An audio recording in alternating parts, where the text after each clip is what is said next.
Audio Jungle. Ya, Om Syahrir, Om Freddy. Kalau gitu feedback dan learningnya dari Om Syahrir. Gimana menurut Om Syahrir? Apa itu? Acara Belum. hari Jumat, seminar peran bank sampah dan pemulung. Om Syahrir hadir di sana. Hadir. Saya Oh juga ya, oke sih. Ya memang cuma waktunya aja terlalu mepet ya sampai melewati dari sesi acara ya lebih dari 3 jam itu. Harusnya sih mulainya jam 1 bagusnya atau setengah 2 itu. Tuh. Ya, Menentukan Jumat ya. kita Iya. mulainya memang mundur 15 menit, jadi 13.45 kita mulai, semua udah lengkap. Terus pembukaannya ya agak mulur, tapi di YouTube streamingnya saya lihat dipotong. Pemateri pertama juga cukup panjang. Saya agak khawatir pemateri kedua. Ternyata justru singkat dan padat pemateri kedua. Dan selanjutnya saya nggak khawatir lagi. Terus saya lihat sesudah pemateri keempat, saya bilang sama MC, nggak usah kita terlalu kontrol timingnya deh. Jam 5.45 kelar juga masih oke. Tapi bagus masih dikasih 12 menit break untuk besar. Jadi semangat semua pada mulai lagi dan ya saya bilang sih. Nah, undangan di ruangan di bawah target, tapi blessingnya adalah eh jadi lebih akrab karena ruangan nggak terlalu penuh, plus lebih akrab lagi dan bisa saling mengenal dan lebih akrab dan suasana cair banget sesudah presenter kelima videonya. Ya, oke. Kelihatan videonya? Kelihatan. Ya, ini sebentar aja, tapi ke presentasinya. Dua. Oke, ke tangan sebelah kanannya. Nah, satu, dua ke kiri. Oke, satu lagi, dua ke sebelah kanan. Ya, kita lanjut dikit. Tadi sempat lihat nggak video yang dengan Vera? Yang tepuk-tepuk tangan. Itu mencairkan sebenarnya agak panjang, teman kita cuplik pendek aja pakai sambil nyanyi segala. Bayangin mindahin tangan sambil nyanyi. Itu latihan eh, multitasking banget. Terus saya merasa ini sukses walaupun di bawah target, tapi kan blessingnya saya bilang karena lebih sedikit justru jadi lebih akrab, saling bertukar konteks, saling ini. Setelah acara, saya sibuk melayani orang-orang, minta presentasinya si ini dong, minta presentasi. Yayasan yang ngurus pemulung itu dapat perhatian dari KLHK maupun dari orang yang sebetulnya ngundang UNICEF. Tapi orang UNICEF-nya nggak bisa datang. Tapi orang yang ngundang UNICEF itu bilang saya akan kenalin kamu sama UNICEF. UNICEF akan punya program katanya mengentaskan pendidikan anak-anak pemulung. Jadi kemudian, nah saya di push juga untuk arrange FGD, tapi KLHK-nya minta surat resmi. Jadi lanjutan dari seminar ini mau bikin fokus group discussion di KLHK. Tapi ya, all in all, semua merasa puas ya, peserta maupun dari panitia sendiri, karena kita merasakan bahwa kita tuh bermanfaat gitu. Dan KLHK-nya pun, orang KLHK-nya punya ketertarikan terutama terhadap pemulung dan tentang konsepnya Pak Ahsan yang ya dan yang lain juga dari Asosiasi Bank Sampah yang tadinya saya berpikir bahwa kan kantornya di KLHK mungkin lebih menyuarakan pemerintah, ternyata enggak, ternyata dia konsepnya hampir mirip sama Pak Ahsan dan berpikiran luas, berwawasan luas juga dengan segala permasalahan yang ada di bank sampah. Ternyata mereka udah punya program-program juga, cuman makanya fokus grup discussion-nya akan sangat ini nih. Jadi, kerasa manfaatnya nih. Nah, cuman ya nanti kita bahas lagi acara berikutnya. Kita masuk ke topik kita nih. Jadi saya pikir Om Freddy bisa kasih feedback ke jadinya. Oke, aku jadi mereview diri sendiri. Dia pengen FGD Ya betul. untuk memastikan benar-benar buy-in. Jadi nggak cuma jadi dokumen kemudian disimpan di Lasi aja sama KLHK. Dia pengen ada FGD, gua di-push lagi. Ya begitulah Om. Ya, saya pikir itu salah satu output yang harus ditindaklanjuti ya. Betul, ya itu Kalau tugas. outputnya nanti hanya sebuah dokumen resmi, kemudian kita serahkan ini hasil seminar, Hmm. ya so what abis itu gitu. Tadinya saya berpikir sampai situ, tapi ketua vokalis berpikir lebih jauh. Stol lagi, nah ini dia. Oke, ini Om. Ya, Jadi nah, lanjutan ya ini memproses lebih oke. ya, kalau ini dari zaman dulu ilustrasinya di Ancient Jerusalem kayak gini, terus sekarang konsepnya jadi landfill. Ya, Bagaimana? landfill itu pemahaman definisinya apa? Landfill itu adalah tempat pembuangan sampah terbuka pemrosesan, gitu ya. bukan. TPA itu sebetulnya bukan tempat pembuangan akhir, tempat pemrosesan. Enggak, Jadi landfill. Landfill itu ya, artinya tempat atau lahan tempat pembuangan sampah gitu. Terbuka. Iya, nah ini ada sejarahnya. Ini saya dapat dari Google. Jadi No, landfill dulu apa gitu? Landfill itu apa? ya, jadi sampahnya dimasukin ke tanah gitu, di fill in atau ditumpukin ke tanah. Sebetulnya idenya ada kata feel-nya ya, menurut saya sih harusnya dia masuk ke tanah gitu, tidak di atas tanah dan menggunung. Dia Gitu dicampur makanya jadi sama tanah. mungkin kalau konsep awalnya itu adalah ada tanah, kemudian ada sebidang tanah atau sebidang lahan yang dilubangi gitu untuk sampah kalau ada dimasukkan ke dalam situ. Iya, jadi kalau kita lihat foto yang di Ancient Jerusalem ini kan mereka di lereng bukit, jadi dibikin lubang-lubang. Ini rumah-rumah tempat tinggal itu tidak nyampah di samping rumahnya. Jadi mereka ini ada petak-petaknya. Petak ini punya rumah nomor berapa petaknya. Jadi di tanah itulah mereka tumpukin di situ. Nanti nggak tahu gimana ditumpukinya, tapi saya dapat gambaran dan mereka menemukan ini, menemukan tempat-tempat penumpukan sampah dari peninggalan dari Ancient Jerusalem. Gitu. Apakah ini nanti masing-masing dibakar atau dijadiin kompos? Saya nggak tahu. Tapi cuma ada gambarnya, nggak ada ceritanya. Kalau ceritanya sih yang disebut modern Greece, ya zaman Greece modern, tapi itu 3000 tahun sebelum Masehi, itu pertama kali kota itu sampah-sampahnya dikumpulin, dibuang ke landfill. Nah, bayangin konsep itu udah dari 3000 tahun yang lalu. Sekarang kita Landfill apa bahasa Indonesianya, Om? bahasa Indonesianya apa Kan ya? yang tahu landfill ini adalah orang-orang yang bergelut di dalam dunia landfill, pengolahan sampah landfill dan itu pengelolaan TPA. sampah. Land info kalau KBBI itu menurut Kamus Bahasa Besar Indonesia itu TPA, tempat pemusahan Oke, akhir. oke. Berarti yang dibicarakan barusan adalah sejarah tempat pembuangan akhir sampah kan gitu ya.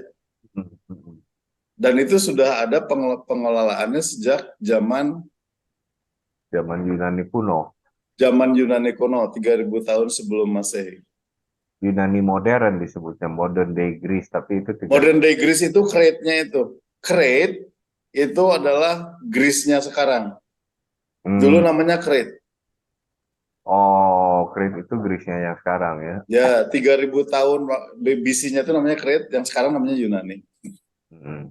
Nah, kemudian setelah revolusi industri, kebanyakan, apalagi muncul industri plastik, kebanyakan linier nih kan, yang sebetulnya kita hidup di dunia aslinya tuh circular, linier dan numpuk semuanya di landfill gitu kan. Nah, kita mau balikin nih ke circular ekonomi, mesti tetap ada landfill-nya nih. Eh, dan ya, kalau kita ikutin Ellen MacArthur Foundation, idealnya bagaimana kita balik lagi ke zaman dulu sebelum pra industri di mana nggak ada landfill. Nah itu challenge-nya. Ini udah berapa kali kita ulang konsep ini biar teman-teman ngerti. Gini sekarang ini ada upaya Vision Impossible bagaimana kita kembali ke zaman sebelum industri, di mana nggak ada landfill. Tapi agak ini Om, agak kontradiktif Om. Agak kontradiktif ya. Agak kontradiktif maksudnya gini loh, informasi yang barusan kita sampaikan dengan sekarang agak kontradiktif karena di sini dibilang bahwa gimana caranya supaya kita kembali ke zaman dulu sebelum ada industri. Sementara kita sudah memberikan informasi bahwa 3.000 tahun sebelum Masehi sudah ada tempat sampah. Sudah ada landfill. Jadi kalau kita kembali ke sebelum industri, ya kembali ke zaman 3.000 tahun sebelum Masehi tadi, itu pembuangan sampah yang landfill juga gitu. Berarti yang zamannya 100% sirkular nggak ada landfill itu mungkin sebelum 3000 Kritnya Gris itu kali ya. 5000 sebelum Ya, Masehi benar-benar nggak ada landfill. mungkin ya sebelum adanya eh, industri macam-macam gitu. Jadi 3.000 tahun yang lalu pun sudah ada mungkin industri tanaman, industri apa gitu. Industri panganan bukan tanaman, industri panganan. Wadah, misalkan wadah apa ya, wadah makanan gitu, sudah ada mungkin zaman itu. Hmm. Ya, mungkin kita mesti gali lagi sejarahnya. Ini kita cuplik-cuplik sepotong-sepotong. Kita ya kita sharing apa yang kita berhasil cuplik, tapi secara Ya, jadi secara maksudnya adalah bahwa landfill itu sudah ada sejak 3.000 tahun sebelum Masehi, sementara challenge kita sekarang adalah bagaimana bahkan itu jangan sampai terjadi juga bahwa kita harus mengurangi terus pembuangan sampah ke landfill itu kan gitu. Ya, bagaimana. sepertinya definisinya mungkin beda dulu kan. Yang pasti dulu tidak ada plastik. Iya, sampahnya beda. Jadi kalau Plastik baru ditemukan kemudian. landfillnya 100% organik ya bisa dikomposting semua ya. Jadi Ya, tidak itu Iya. berarti kan sebetulnya landfillnya untuk composting mungkin. Dan di Indonesia juga udah berjalan sebelumnya kan untuk composting. Biasanya kan daun-daun ditanam apa dikubur di tanah Di gitu, halaman. di halaman. Nah, Iya. terus nah sekarang situasinya sendiri. Jadi benar kita udah mulai darurat sampah dan kita sudah pernah bahas ternyata bukan. Om Freddy juga bilang waktu kita bahas di Jogja, Om Freddy bilang itu satu aspek kita dengar di Jogja. Saya yakin di banyak tempat bermunculan lah cerita yang di Bandung ternyata nanti ada cuplikannya ya. Jadi di Denpasar sendiri sekilas sejarahnya itu rencana ditutup TPA Suwung 2002, 2022 karena nunggu TPS3R sama TPST-nya di Denpasar selesai.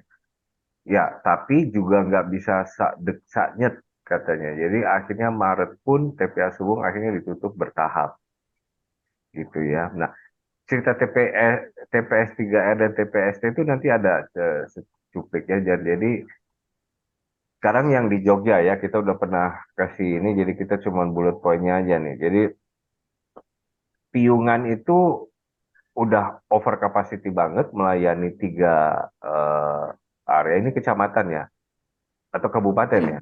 Jogja, Bantul, Sleman. Kecamatan. Kemu- Bantul yang kabupaten.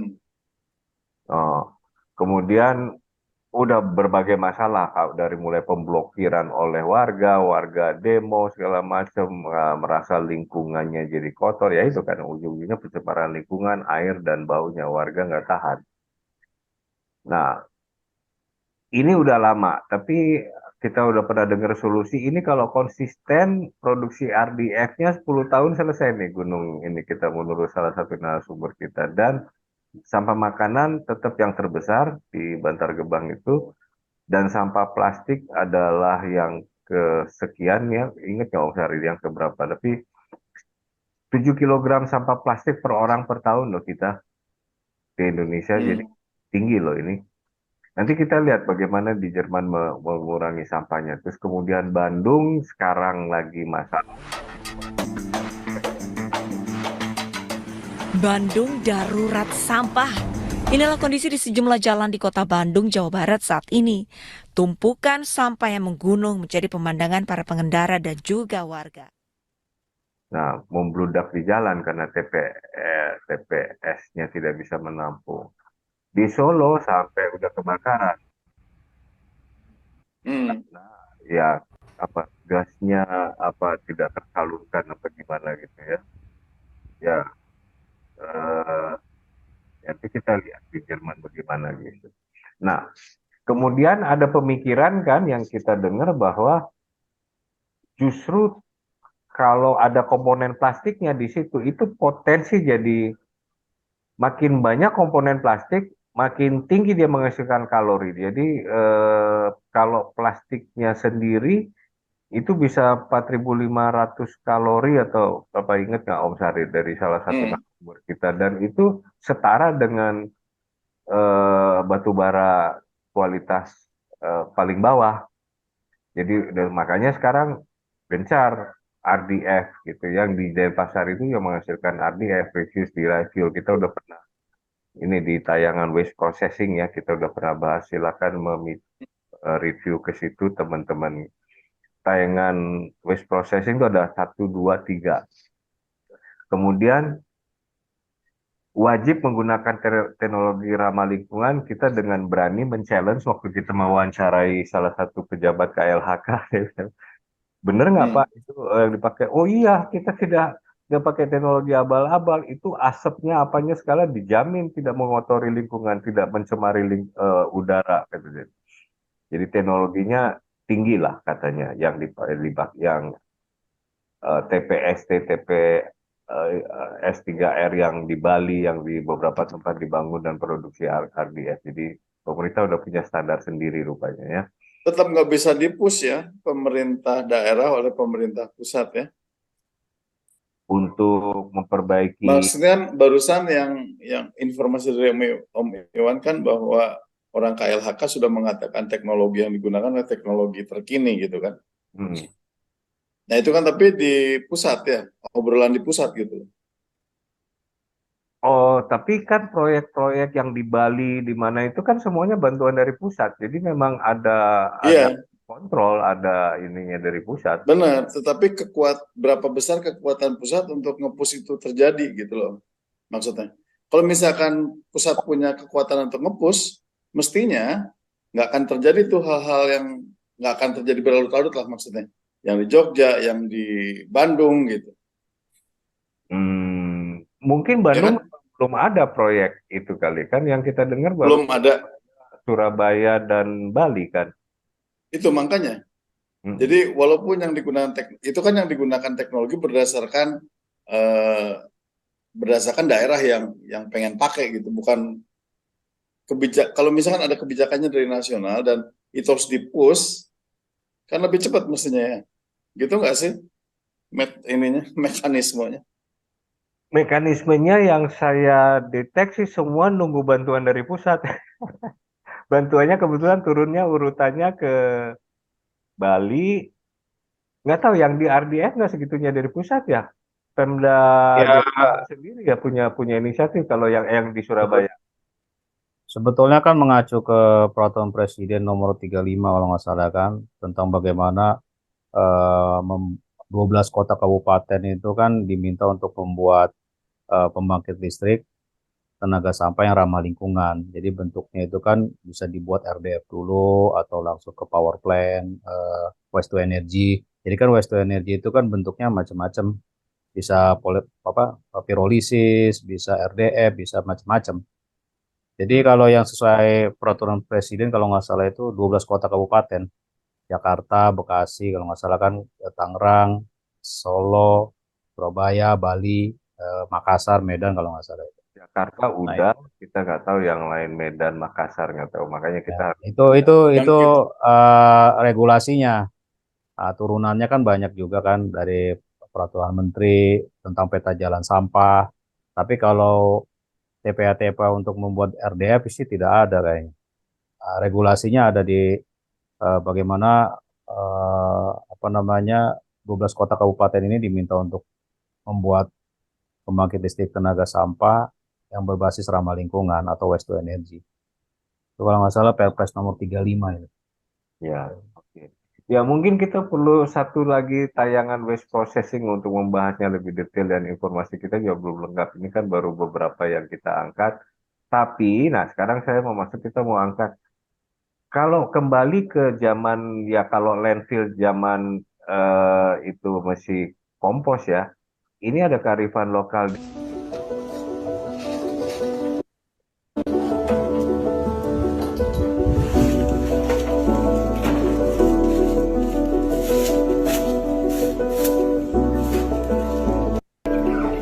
Pengalaman kami di sini dengan spek 80 dan kedalaman 2 meter itu penuhnya 8 sampai 10 bulan. 1,5 tahun ini secara alami dia udah menjadi kompos. 1,5 tahun udah jadi kompos. Tapi yang plastik itu nggak masuk, nanti dipisahkan. Tapi yang sampah-sampah dari acara-acara keagamaan kan banyak tuh.